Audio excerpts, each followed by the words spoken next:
Freelancing করতে আসলে কি কি প্রয়োজন? তো যারা নতুন ফ্রিল্যান্সিং শুরু করবেন বলে ডিসিশন নিছেন অথবা আপনি আগামীতে করবেন, তো এরকম যদি কোনো পরিকল্পনা আপনার থাকে তাহলে কিন্তু আজকের ভিডিওটা আপনার জন্য। তো আজকের ভিডিওটা অবশ্যই আপনি শুরু থেকে শেষ পর্যন্ত দেখবেন, কারণ হলো আজকে আমি ৬টি বিষয় নিয়ে কথা বলবো। তো এই ৬টি জিনিস যদি আপনার ভিতরে থাকে বা আপনার থাকে, তাহলে কিন্তু আপনি ফ্রিল্যান্সিং করতে পারেন বা আপনি ফ্রিল্যান্সিংটা শুরু করতে পারেন, কোনো সমস্যা নাই। তো আমি প্রথমে যে বিষয়টা রাখলাম সেটা হলো আপনাকে যেকোনো একটা স্কিল চুজ করতে হবে। তো এখন বলতে পারেন যে আমি কিভাবে একটা স্কিল চুজ করব? তো দেখুন, আপনাকে একটা স্কিল চুজ করতে আপনার কারো কাছে যেতে হবে এমনটা নয়। তো আপনি চাইলে কিন্তু আপনি নিজে পারেন। সেটা হলো আপনি কিভাবে? সেটা হলো আপনি চাইলে Google এবং আপনার YouTube, এই ২ টা নিয়ে যদি আপনি ঘাটাঘাটি করেন, এই ২ টার মাধ্যমে যদি আপনি ঘাটাঘাটি করেন, তাহলে কিন্তু আপনি বের করতে পারবেন যে আপনার কোন স্কিলটা শিখা উচিত বা আপনার কোন স্কিলটা আপনার চুজ করা উচিত। তো আপনি যদি Google এবং YouTube এ গিয়ে সার্চ করেন, তাহলে কিন্তু আপনি বুঝতে পারবেন যে আপনার কোন স্কিলটা শিখা উচিত। তো আপনি চাইলেও কিন্তু আপনার অনেকগুলো স্কিল নিয়ে আপনি ফ্রিল্যান্সিং ক্যারিয়ার শুরু করতে চান, তাহলে কিন্তু আপনি এটা পারবেন না। কারণ হলো আপনার যেকোনো একটা স্কিল আপনাকে চুজ করতে হবে, যেটা নিয়ে আপনাকে আগামী ৬ মাস বা আপনার ১ বছর আপনাকে এগোতে হবে। তো আমি ২ নম্বরে যে বিষয়টা রাখলাম সেটা হলো আপনার ভিতরে রিসার্চ করার স্কিল থাকতে হবে। এখন বলতে পারেন যে এটা কি বা এটা দিয়ে আমি কি করব? তো দেখুন, আপনার ভিতরে যদি রিসার্চ করার স্কিল না থাকে, তাহলে কিন্তু আপনি ফ্রিল্যান্সিং এ বেশি দূর আপনি যেতে পারবেন না। কারণ হলো আপনার ফ্রিল্যান্সিং এ আপনার প্রতিনিয়ত আপনার আপডেট হচ্ছে। অনেক কাজ আছে যে আপনার গত ৬ মাস আগে যেগুলো ছিল, এগুলো অনেক আপডেট হইছে। তো আপনার ভিতরে যদি রিসার্চ করা যদি মন মানসিক থাকে, তাহলে কিন্তু আপনি ফ্রিল্যান্সিং ক্যারিয়ার আপনি ভালো কিছু করতে পারবেন। তো এটা কেমনে? সেটা হলো আপনি যদি চান যে আপনি YouTube এবং Google, এই ২ টাকে ব্যবহার করে আপনি চাইলে কিন্তু আপনার Google এবং YouTube এ যদি আপনার কোনো কিছু বুঝতে সমস্যা হয়, এমনকি আপনার তো ধরেন আপনি ফ্রিল্যান্সিং শুরু করছেন। এখন ফ্রিল্যান্সিং শুরু করার পর আপনার মাঝপথে আপনার একটা সমস্যা হয়েছে যে আপনি একটা বিষয় আপনি বুঝতেছেন না। তো এখন আপনার আশেপাশে কেউ নেই আপনাকে সাপোর্ট দেওয়ার মতো।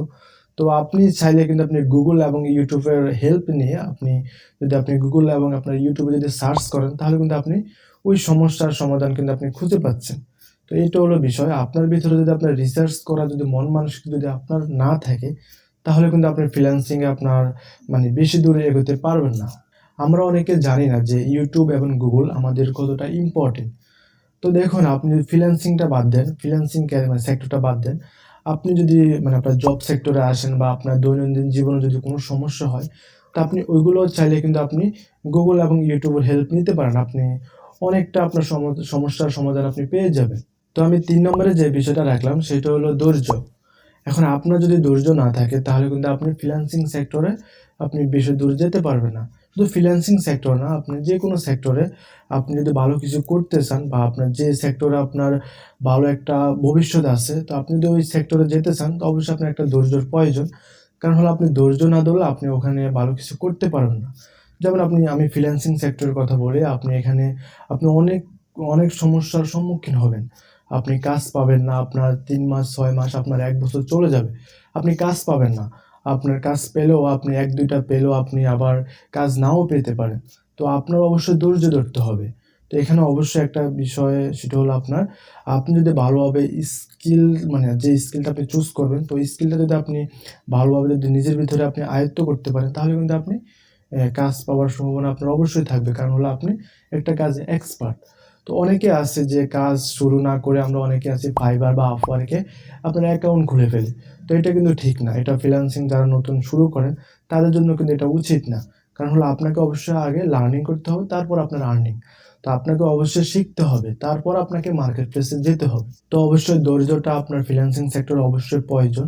তো আপনার ভিতরে যদি ধৈর্য না থাকে, তাহলে আমি বলব যে আপনার ফ্রিল্যান্সিং সেক্টরে আপনার আসার দরকার নাই। কারণ হলো ভাই, আপনার ফ্রিল্যান্সিং সেক্টরে অনেক ধৈর্য ধরতে হবে। কারণ হলো আপনার এটা অনেকটা কপালের উপর নির্ভর। অনেকে আপনার ৬ মাসে কাজ পায় বা ৬ মাসের ভিতরে কাজ পায়। অনেকে আবার আপনার ১ বছরও কাজ পায় না। তো এই সেক্টরে আপনাকে লেগে থাকতে হবে। তো আপনি যদি লেগে থাকতে পারেন, তাহলে কিন্তু আপনি এই সেক্টরে ভালো কিছু করতে পারবেন।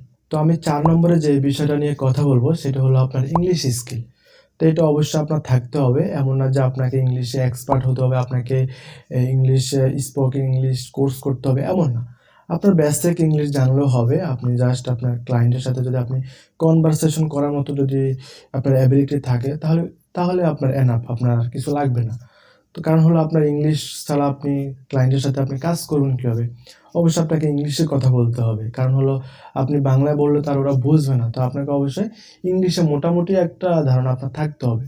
তো অনেকে যারা আপনার ইংলিশে কম বোঝেন, তো আপনি চাইলে আপনার গুগলের হেল্প নিতে পারেন।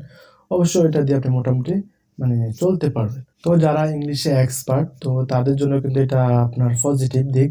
তো অনেকে ভয় পাচ্ছেন যে আমি ইংলিশ পারি না, তো আমি কি ফ্রিল্যান্সিং করতে পারবো না?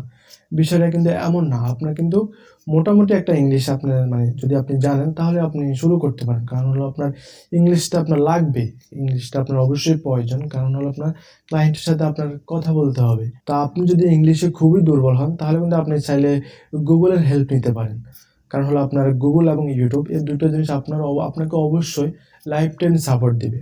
আপনি ইনস্ট্যান্ট যদি আপনি সাপোর্ট পেতে চান, অবশ্যই আপনার গুগল এবং আপনার ইউটিউব এই দুটোর বিকল্প আপনার কিছুই নেই এই ফ্রিল্যান্সিং সেক্টরে। তো আমি 1st নম্বরে যে বিষয়টা রাখলাম সেটা হলো আপনার যেকোনো একটা ডিভাইস প্রয়োজন। তো সেটা হোক আপনার ল্যাপটপ অথবা কম্পিউটার। তো অনেকে বলেন যে মোবাইল দিয়ে কি পসিবল কিনা? ভাই, এটা কখনো সম্ভব না। আপনি মোবাইল দিয়ে কখনো আপনি ফ্রিল্যান্সিং করতে পারবেন না। যারা বলে ভাই এটা কখনো আপনি বিশ্বাস করবেন না। কারণ ফ্রিল্যান্সিং কখনো মোবাইল দিয়ে সম্ভব না। আপনি ক্লায়েন্টের কাজ করবেন, কাজগুলো আপনি কিভাবে তাকে ডেলিভারি দিবেন? বা ক্লায়েন্ট আপনাকে কাজ দিল, আপনি কাজগুলো কিভাবে করবেন? তো অবশ্যই এটা থেকে আপনি দূরে থাকবেন। এটা অবশ্যই আপনি এভয়েড করবেন। তো অবশ্যই আপনার কম্পিউটার অথবা ল্যাপটপের প্রয়োজন। তো আপনি যদি ফ্রিল্যান্সিং করতে চান। তো এখন বলতে পারেন যে ল্যাপটপ বা কম্পিউটার এটা কেমন হতে হবে?